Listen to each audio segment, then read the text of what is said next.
Менің каналыма қош келдіңіздер. Әрбір тігіншінің үйінде осындай қалған маталар болады. Мен мына төсек жабдықтарын тігетін маталардан қалғандарынан бүгін косынка тігейін деп жатырмын. Ол үшін бізге мынандай резина керек. Ені 3 см. Ұзындығын 12 см алсаңыздар болады. Бұл 3-4 жастағы қыз балаға арналған косынка болады. Басына таққанға жаз кезінде өте жақсы. Ұзындығы 40 см, ені 25 см қылып алсаңыздар болады. Егер сіздің кішкене үлкендеу балаға жасағыңыз келсе, размерін сәл үлкендеу қылып алсаңыз болады. Мен примерно шамамен осылай алып жатырмын. Осылай сызып, өзіңізге керекті өлшемді аласыз. Сіздер өздеріңіз басқа матадан тіксеңіздер болады, трикотаж, кішкене созылатын, сондай матадан тіксеңіздер болады. Менде үйдегі осындай қалған маталарды ұқсатып жатырмын. Үйге осындай косынкалар тігіп қоям. Қонаққа келген балалар болса, қолдарына ұстатқанға өте жақсы сыйлық деп ойлаймын. Мінекей 40-25 размерлі қиып алдық. Енді тағы бізде мына матаның ені 22 см екен. 22 аламда, ұзындығын 40 см аламын. Бұл да қалған мата болғандықтан ені 22 см. Осылай қиып алсаңыздар болады. Өте әдемі шығады деп ойлаймын. Енді артқы жағындағы резинасын тігу үшін бізге ұзындығы 20, ені 8 см мата керек. Әр түске өзіне сай матадан қиып аламыз.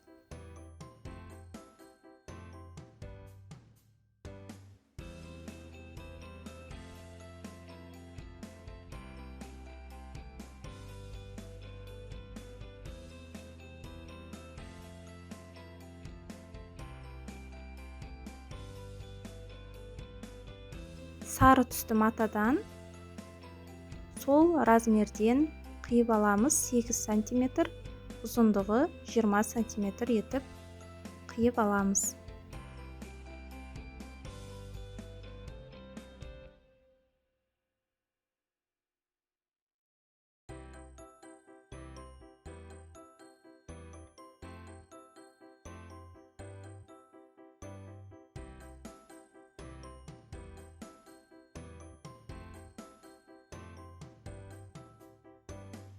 Резинадан да 2 штук керек болады. 12 см етіп қиып аламыз осылай. Енді тігуді бастайық. Матаның ұзындығы бойынша 2 қайтара етіп, осылай ұзындығы бойынша тура тігіп шығамыз. Басына закрепка жасаймыз. Жарты сантиметрдан шамамен болады. Осылай 2 шетін тігіп шығамыз.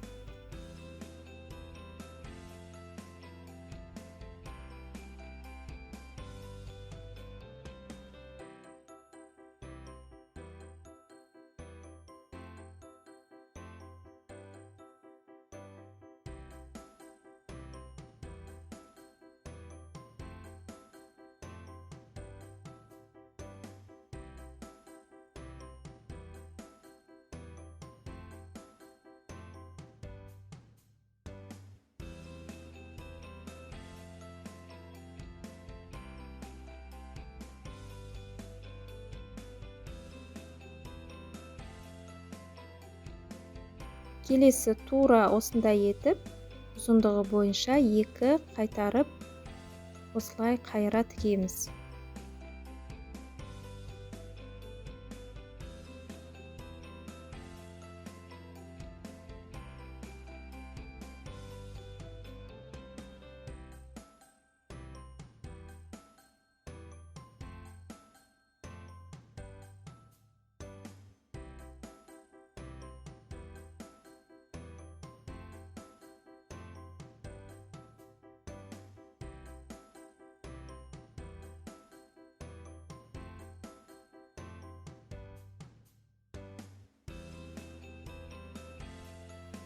8/20 бөлшекті, осындай размерлі бөлшегімізді оң жағына қаратып, осылай шетінен тігіп шығамыз.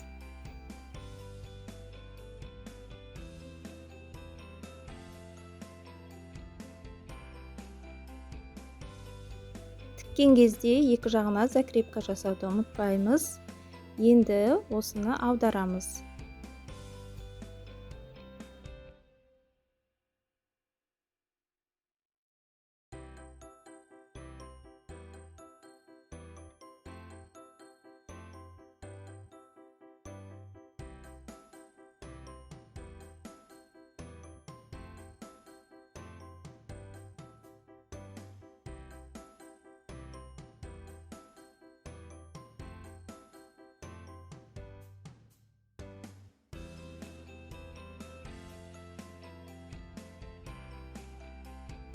Аударғаннан кейін осындай түйреуішпен бір жақ шетін резинаның белгілеп алып, ішке қарай кіргіземіз.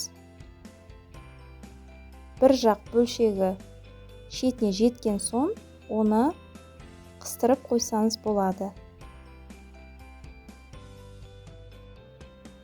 Міне осындай қыстырғыштар бар. Канцтовар сататын дүкендерде болады. Міне екінші шетін осылай жеткіземіз. Бізге тартып тұрғаны керек.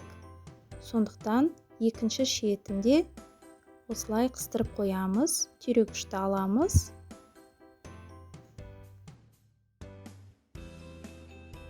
Енді осы матамен резинаны біріктіріп, шетінен закрепка жасап тігіп шығамыз.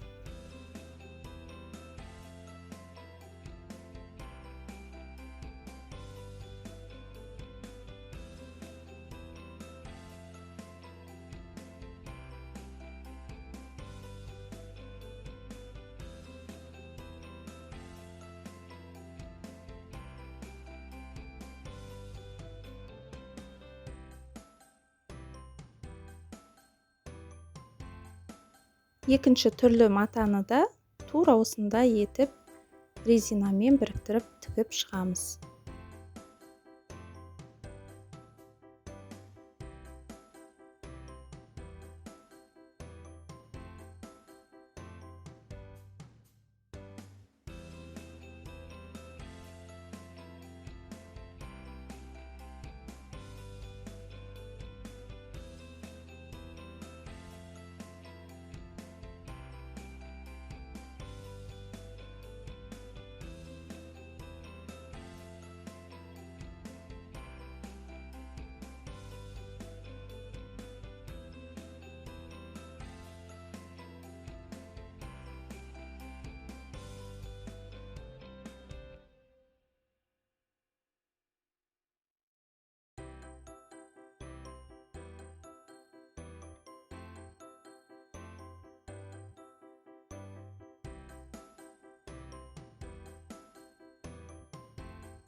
Енді осы екі бөлшекті біріктіреміз. Ол үшін оң жақ бетінен резинаның 1 сантиметрдай жетпей осылай қайырамыз. Екінші жағында 1 сантиметр жетпейтіндей етіп тағы қайырамыз. Артқы жағын тағы да осылай қайырамыз. Қалғанын арт жағына осылай қайырамыз. 1 сантиметрлай жетпейтіндей етіп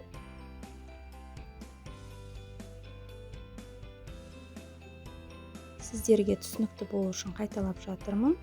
Қалған бөлігін артқы жағына қайырамыз. Енді закрепкамен осылай шетін тігіп шығамыз. Артық жіптерін қиып алып тастаймыз. Косынканы екінші бетіне аудармай, осы бетінде екінші шетін тігіп шығамыз. Осылай қоямыз. Бір шеті 1 сантиметрға жетпей, екінші жағы тағы да 1 сантиметр жетпей белгілеп аламыз. Артқы жағынан тағы да қайырамыз. 1 сантиметрдай жетпей тұру керек. Қалған бөлігін артқы жағына қайырамыз. Енді осылай закрепка жасап, екінші бөлшегін тура біріншідей етіп тігіп шығамыз.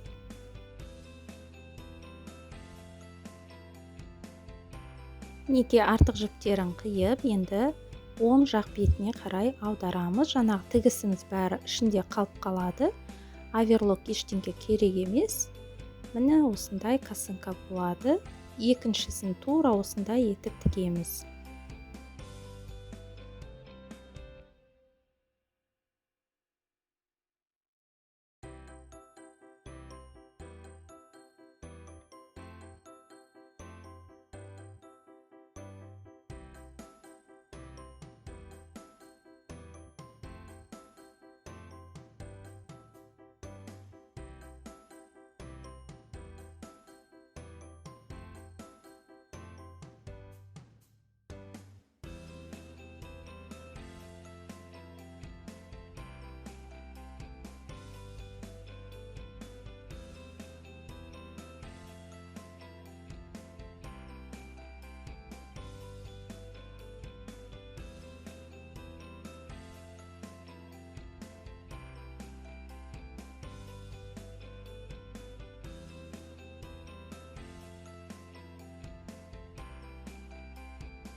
Артық жіптерін барлығын қиып алып тастаймыз. Енді оң жақ бетіне аударамыз. Міне өте әдемі жазға косынка шықты. 3-4 жастағы балаға, қыз балаға арналған косынка. Шығыны өте аз, мата аз кетеді. Осындай етіп қыздарыңызға тігіп берсеңіздер болады. Сыйлыққа дайындап қойсаңыздар өте жақсы. Мен мына жерде Мұстафа ұлыма кидіріп көрсеттім. Арты осындай болып келеді, алды осындай.